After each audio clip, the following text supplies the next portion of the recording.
প্রিয় শুভ্র, তুমি আমায় ডেকেছিলে ছুটির নিমন্ত্রণে।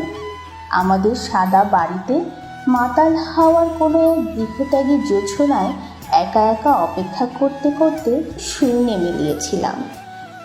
অন্ধকারে গান শুনতে শুনতে উঠোন পেরিয়ে 2 পা এগিয়ে দেখি কোথাও কেউ নেই। নির্বাসন হবার ভয় ছিল, তবে শুধু মেঘ বলেছে যাবো যাবো। চক্ষে আমার তৃষ্ণা দরজার ওপাশের দেয়ালে পিঠ থেকে গিয়েছে। এখন শুধু আকাশজোড়া মেঘের স্বপ্ন ও অন্যান্য অদেখা ভুবন কল্পনা করি, আর ভাবি সে আসে ধীরে বাদল দিনের দ্বিতীয় কদম ফুল হাতে।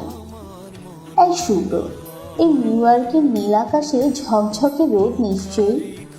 আর দেখো, এই আমি সূর্যের এমন দিনে আপনারে আমি খুঁজিয়া বেড়াই।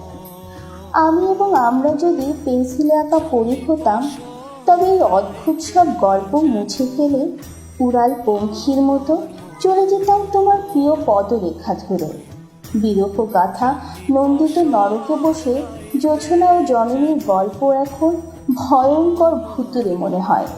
দিনের শেষ কৃষ্ণপক্ষের লিলুয়া বাতাস এইসব দিন রাতে আমার দৈরত মনে হয়। আজ দুপুরে তোমার নিমন্ত্রণ।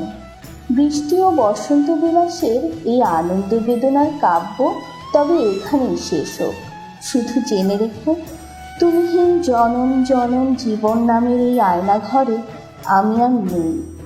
শুধু আমার এপিটাফে লিখে দিও, পাখি আমার একলা পাখি। ইতি শুধু তোমার নবনী।